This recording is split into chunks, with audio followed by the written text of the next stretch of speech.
How could you bring this shame on our family, Emma? My dad thundered, his voice filling every corner of the kitchen. He stood at the head of the table, his face lined with disappointment and fury.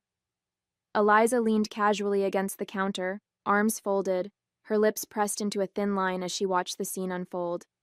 I sat there, stunned, my heart racing, the weight of their judgment suffocating me. My name is Emma Morgan. I'm 26 years old, and tonight my world is unraveling. My father, the only parent I have left, looked at me as though I was a stranger. Eliza, my twin sister, the one who always managed to come out on top, didn't even try to defend me. And now, accused of something I didn't do, I realized I was completely alone. It all started when court orders arrived at my father's house, each one more alarming than the last. They claimed I had defaulted on multiple loans, accounts I had no memory of opening. In the past weeks, I had received some weird calls talking about loans that I was supposed to repay. I dismissed them as scam calls, but the accusations were official, and the weight of the legal threats hung over me like a storm cloud. That's when everything truly fell apart. I didn't do it, Dad, I said, my voice shaking but firm. I don't know how this happened, but it wasn't me. Eliza shifted, her eyes glinting as she finally spoke. Come on, Emma. Are you seriously denying it? Everyone knows your name is on the documents, she said, her voice laced with pity. Why don't you just tell the truth and stop dragging this out? My dad's expression hardened as he looked at me. So what? Are you saying this is all a coincidence? The loans, the complaints, the accusations from people in those places? Why would they target you for no reason? I swallowed hard, trying to keep my voice steady. Because someone framed me, Dad. Someone used my name. I don't know how, but I swear to you, I didn't do any of this. My eyes darted to Eliza, who raised her hands in mock surrender. Framed? Really? Eliza said, her tone dripping with disbelief. Who would go through all that trouble, Emma? And why you of all people? This sounds more like an excuse than anything else. Dad shook his head, pacing the room. Emma, I've always tried to be patient with you, but this is too much. You're not a child anymore. You need to take responsibility for your actions. Until you can, you're not welcome here. The words hit me like a slap, and I felt the ground beneath me shift. Dad, you're kicking me out? I whispered. I stood there frozen as my father's words sank in. Eliza sighed dramatically and shook her head. I hate to see this happen, but maybe some time away will help you reflect, Emma, she said, her voice honeyed with false concern. I looked at her, my throat tightening with anger and disbelief. You're loving this, aren't you? I said, my voice low. You've been the perfect one your whole life, and now you're watching me take the blame for something I didn't do. Eliza isn't the problem here, Emma, Dad snapped. You are. Don't make this harder than it has to be. Pack your things and leave tonight. The finality in his tone left no room for argument. My chest ached as I turned away, blinking back tears, knowing that no matter what I said, no one would believe me. I packed my bags in silence, each item a painful reminder of the life I was leaving behind. The walls of my childhood room felt foreign now, as if they belonged to someone else, a version of me that no longer existed. Eliza leaned casually against the doorway, watching me with an unreadable expression. I wish it didn't have to be this way, she said softly, her tone laced with sympathy that didn't quite feel real. I kept my back to her, shoving clothes into my duffel bag. Yeah, me too, I muttered, my voice heavy with defeat. It's just... Everything looks so bad right now, Emma. Maybe some time away will help you figure out how this happened, she added. I froze for a moment, gripping the edge of the dresser. I didn't do this, I said quietly. I don't know how or why it's happening, but I didn't do it. Eliza sighed, stepping back into the hall.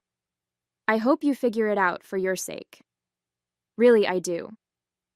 Her words echoed in my mind as I zipped up my bag and walked out of the room, unable to shake the feeling that something wasn't adding up. But for now, all I could do was leave.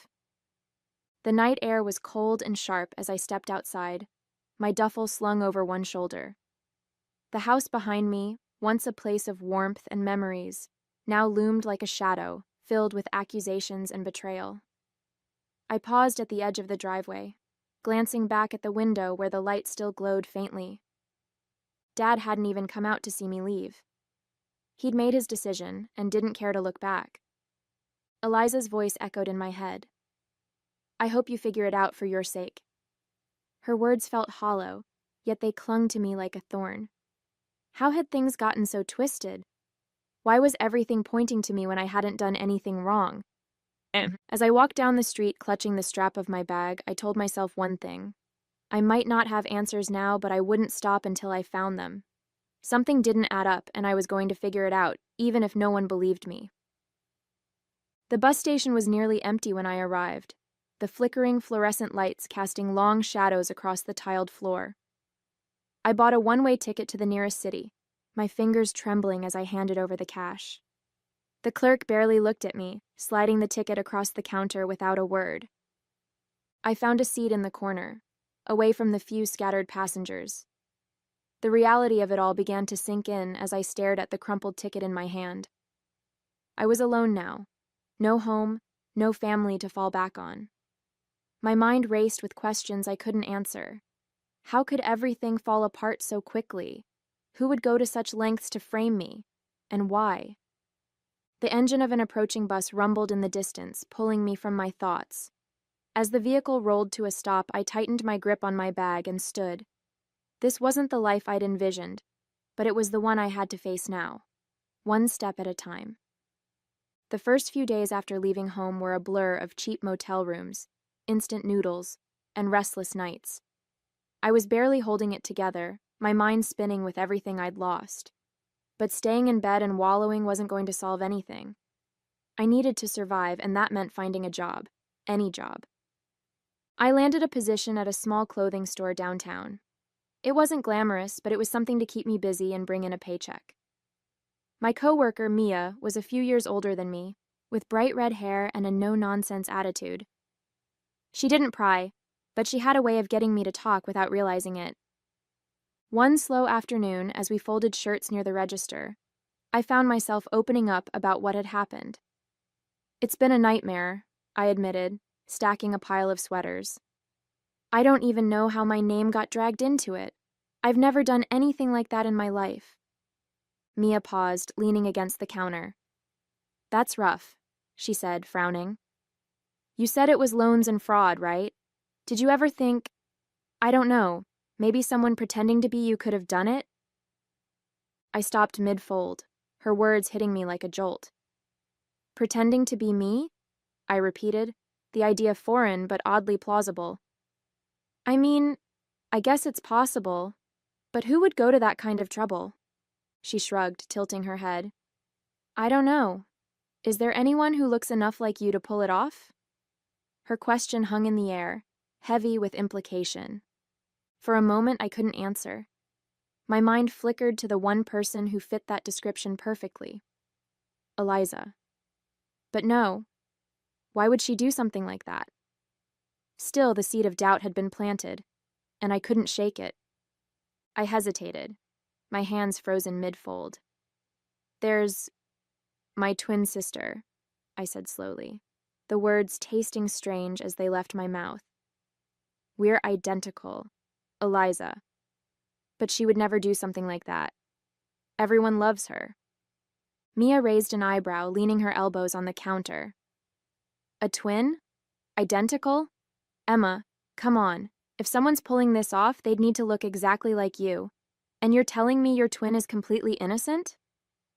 I shook my head, the idea twisting my stomach. She's always been the perfect one. My dad trusts her completely. Everyone does. There's no way she'd risk all that for something like this. Besides, why would she frame me? Mia gave a short laugh, the kind that wasn't meant to be funny. I don't know, jealousy?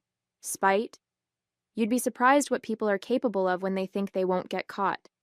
I mean, who better to impersonate you than someone who looks just like you? Her words made me uneasy. but they also planted a nagging doubt in my mind. I didn't want to believe it. Couldn't believe it. But the pieces started clicking together in a way I couldn't ignore. What if the person I'd trusted the most had been behind everything all along? That night, I lay awake in my tiny apartment, staring at the cracks on the ceiling. Mia's words echoed in my mind, refusing to let me rest. Who better to impersonate you than someone who looks just like you? Eliza had always been the center of attention, the one who could talk her way out of anything. And me? I was the quiet one, the easy target. But could she really do something so cruel? I pulled out my phone, scrolling through old photos. There we were, Eliza and me, side by side, practically mirror images. I remembered how she used to joke about how easy it would be to trick people. Back then it seemed harmless, just her being playful. But now, it felt like those jokes were hiding something darker. As much as I didn't want to admit it, a part of me couldn't shake the possibility.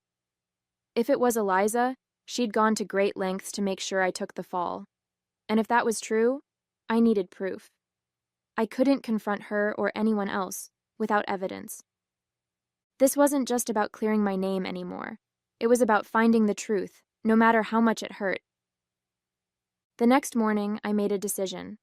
I wouldn't call my dad or Eliza, not yet. If there was even a chance Mia was right, confronting them without proof would only make things worse. Instead, I'd focus on finding answers. At work, I told Mia I wanted to look into it, unsure how she'd react. To my surprise, she grinned and clapped her hands together. Finally, I was wondering if you'd decide to fight back. Let me help, she said, her enthusiasm catching me off guard. You don't have to get involved, I said, nervously twisting a hanger in my hand. Don't be ridiculous, I live for this kind of stuff, Mia replied with a wink. Besides, two heads are better than one, right? Let's start with the basics. Where did these fraud claims come from? Do you have any paperwork or details? I nodded, pulling a folder from my bag. I'd managed to keep copies of the notices that had been sent to my dad's house. Mia scanned through them, her eyes narrowing as she flipped the pages. Most of these are linked to loans and accounts, she said, tapping the papers with her finger. We should check where these were opened.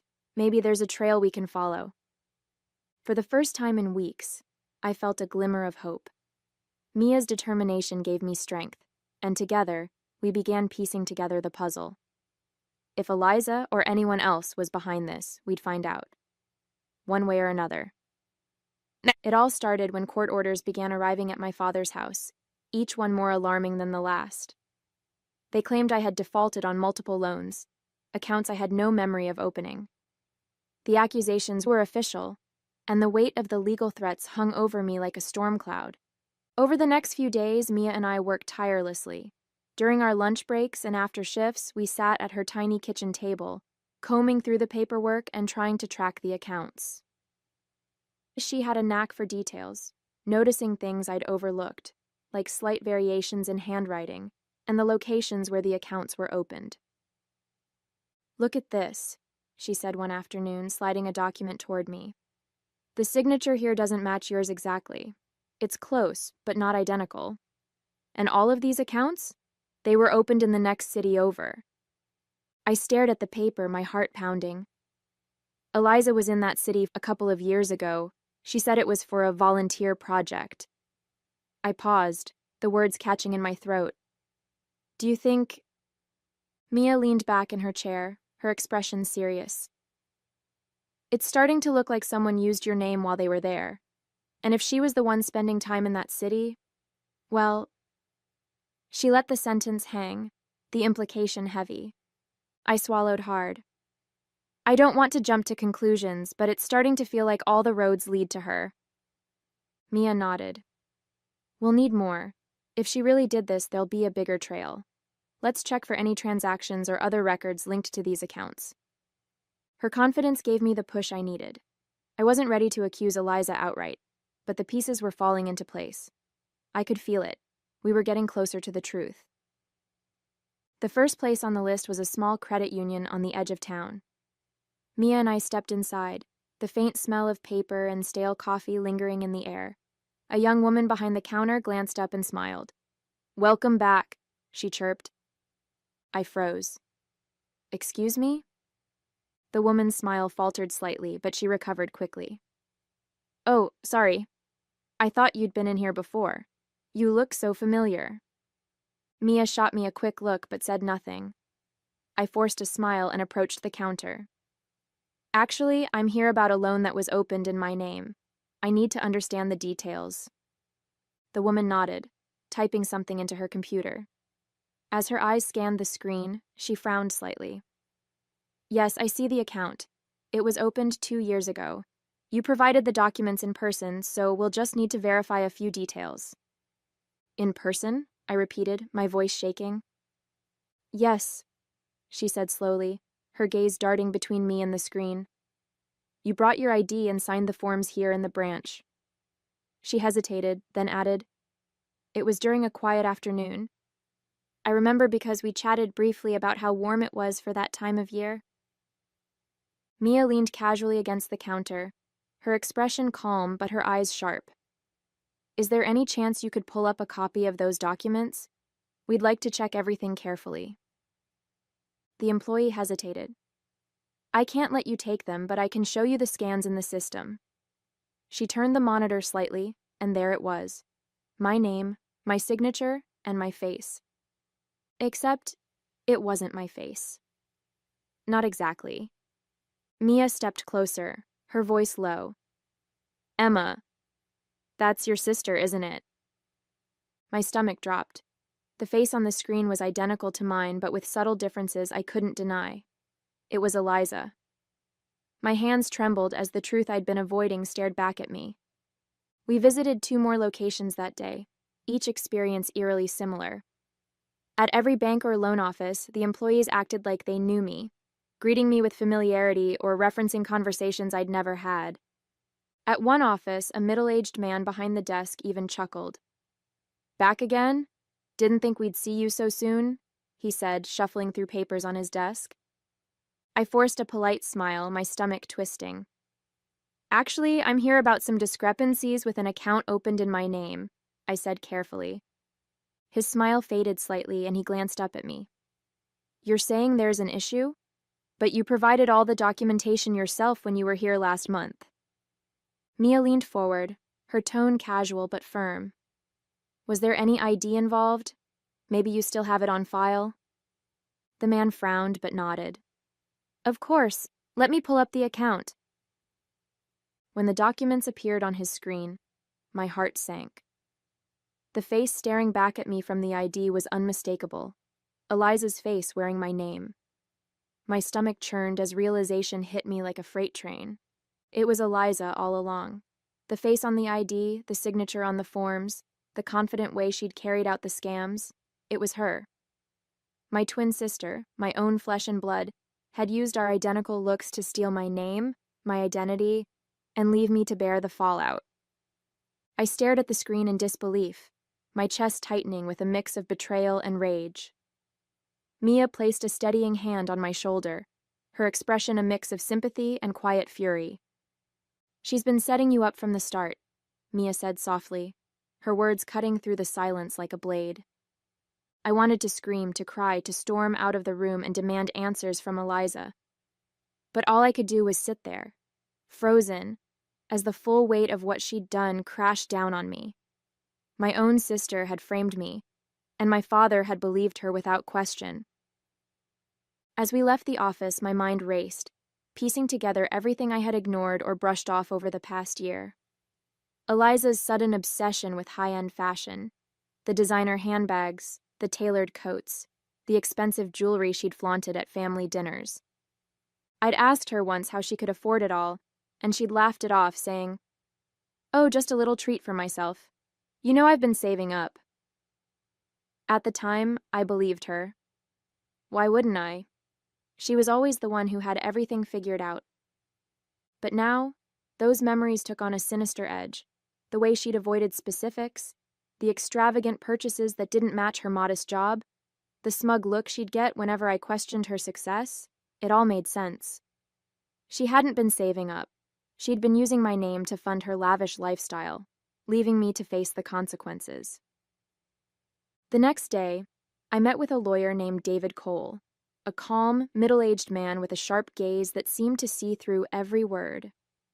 His office was modest but orderly, with files stacked neatly on his desk and a faint scent of coffee lingering in the air. "I've been notified that I defaulted on multiple loans," I explained, my voice steady despite the nerves bubbling under the surface. "I didn't mean for this to happen, but I need to understand the legal implications if I don't pay, or if I do."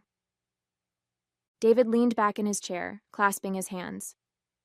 "If you pay off the defaulted loans, it won't erase the records of the defaults, but it can prevent further legal action, like lawsuits or wage garnishments. However, your credit history will still show the defaults unless the lenders agree to remove them, which isn't guaranteed." I nodded, digesting the information. "And if I don't pay?" "That's a different matter," he said. "The lenders could escalate to lawsuits to recover the funds. If they win, they could seek judgments against you, which might include seizing assets or garnishing wages. It could also hurt your ability to secure credit or loans in the future." His explanation was clear, but it left a sinking feeling in my stomach. Would paying them off at least help clear my name, even if the defaults stay on record? David tilted his head, considering. "It could show good faith, that you're taking responsibility and trying to resolve the issue. But clearing your name entirely would require addressing how the loans came about in the first place. If there's any question of identity theft or fraud, that would need to be investigated." I nodded, my heart pounding. I wasn't ready to bring up Eliza or the possibility of fraud, not yet. For now, I just needed to focus on what could be done, and how much worse things could get if I didn't act. I hesitated for a moment before speaking. What if, hypothetically, someone had stolen my identity and used it to open those loans? Would that change anything? David leaned forward, his sharp gaze narrowing slightly. "If your identity was stolen, that's a serious matter. You wouldn't be legally responsible for the loans, but you'd need to provide evidence to prove you weren't the one who opened them. That typically involves filing a police report, notifying the lenders, and disputing the accounts with the credit bureaus." "And what happens if I can't prove it wasn't me?" I asked, my voice barely above a whisper. "Then it becomes much more complicated," he replied. "The burden of proof is on you to show you didn't open the accounts. Without that, lenders will continue to treat you as the responsible party.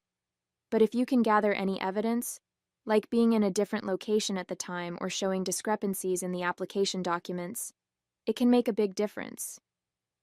I nodded, his words sinking in like weights on my shoulders. "So paying them off wouldn't clear my name if they think I'm the one who opened the loans?" "Not entirely," David said. "It would stop the legal actions against you for defaulting, but the history of the loans and the assumption that you opened them would remain unless you prove otherwise. If there's even a chance someone else is behind this, you need to investigate it now.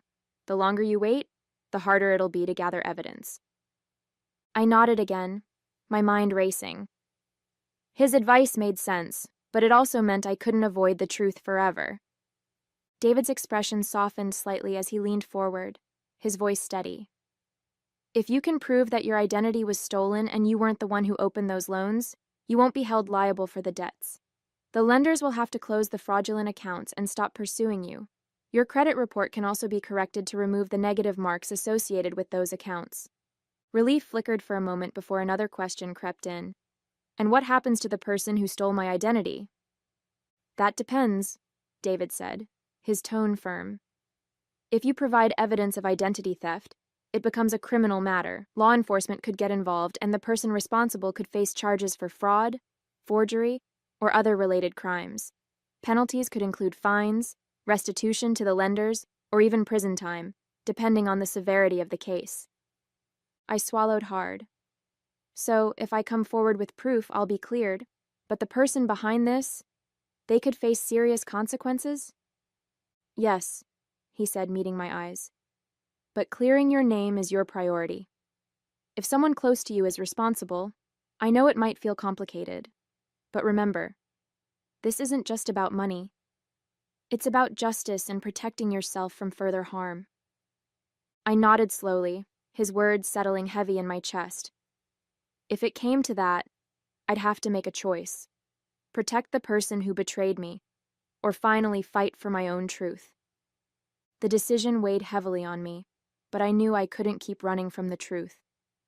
Eliza had to face the consequences of what she'd done, not just for me, but for the family she had deceived so easily. I couldn't let her actions ruin my life, but at the same time, the thought of sending her to jail made my stomach churn. That's when the plan formed in my mind. I would confront her, but on my terms. My family used to have a big gathering every year. At the family reunion, with everyone present, I'd lay out the proof of what she did. I wanted her to feel the weight of her betrayal, to see the disappointment in our father's eyes, and to be held accountable for what she'd done to me. But I wouldn't turn her into the authorities, not if she agreed to make it right. Eliza would have to settle the loans she'd taken out in my name. She would fix this mess and take responsibility quietly, without dragging me through further humiliation or legal battles. It was a compromise, one that spared her the worst consequences while giving me the justice I deserved. The family reunion was only a week away. That gave me just enough time to gather everything I needed, every document, every piece of evidence, every fact that would leave no room for her to deny what she'd done.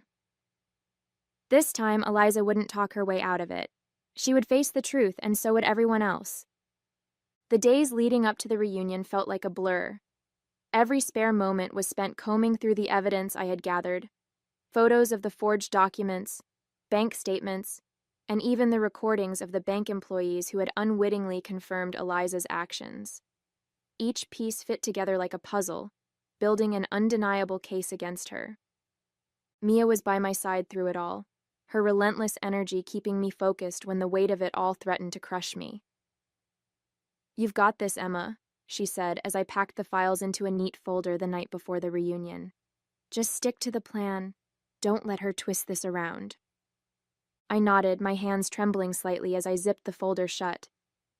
"She's been doing this for so long, Mia. What if no one believes me? What if Dad sides with her again?" Mia placed a reassuring hand on my shoulder. "This time, you're not just speaking your truth, you're showing it. They can't argue with facts, Emma. You've done everything you can. Now it's time to let the truth do the rest." Her words stayed with me as I went to bed that night, my nerves tangled with anticipation. Tomorrow, everything would change, one way or another. The moment I stepped through the door, a wave of cold stares hit me like a slap to the face. Conversations halted mid-sentence, heads turned, and I felt the weight of 50 pairs of judgmental eyes boring into me. My heart pounded, but I straightened my shoulders and walked further into the room, refusing to let their disgust break me. Whispers followed me as I passed. "Can you believe she had the nerve to show up? After everything she's done? Unbelievable." I heard she's being taken to court. The room was packed, with relatives I hadn't seen in years filling the space. My dad stood near the fireplace, talking to Uncle Richard, but when he saw me, his face darkened. Eliza, ever the actress, stood near the buffet table, surrounded by a group of cousins who hung on her every word. She glanced at me, her eyes narrowing slightly, but her expression quickly shifted into one of practiced pity. "Emma," Dad called, his voice clipped and cold. "I'm surprised you even showed up." I forced a polite smile and held my ground. "Of course I showed up. It's a family reunion, isn't it?" The tension was thick enough to cut with a knife. Eliza sauntered over, a drink in her hand, her voice dripping with condescension. "It's brave of you to come here after everything that's been going on," she said sweetly. "I know things have been difficult for you lately." I clenched my fists at my sides, my folder tucked securely under my arm. "You have no idea, Eliza. But that's why I'm here. I have something to say, and I think everyone here deserves to hear it." The room went silent as her smirk faltered slightly, replaced by a flicker of unease. This time, I wasn't going to let her control the narrative. This time, the truth would speak for itself. I stepped forward, my heart pounding so loudly I could barely hear myself think. The room fell into an uneasy hush, all eyes glued to me. I could see the disbelief, the anger, the pity in their faces. But I focused on Eliza. Her smug confidence was still there, but I noticed the faintest flicker of tension in her eyes. She knew something was coming. I began, my voice steady despite the adrenaline coursing through me. I know many of you have heard things about me recently, things that make me look like a liar and a thief. I've been accused of defaulting on loans I never took and ruining the family's reputation. It's hurt me deeply to think that so many of you believe I could do something like that. I paused, scanning the room, letting the silence settle. Eliza shifted slightly, her smile thinning. But I didn't come here to plead my innocence with words alone. I came here with proof. I pulled the folder from under my arm and held it up. Everything I'm about to show you is documented and verifiable. Bank statements, witness testimonies, even recordings from the places where these loans were supposedly taken out. Murmurs rippled through the crowd, and I opened the folder, holding up the first document, a scan of the loan application with Eliza's forged signature and photo. This is the application for one of the loans. The signature isn't mine. The photo ID, though it uses my name, isn't me. It's her. I pointed directly at Eliza. Gasps echoed through the room, and her confident facade cracked for just a moment before she quickly recovered.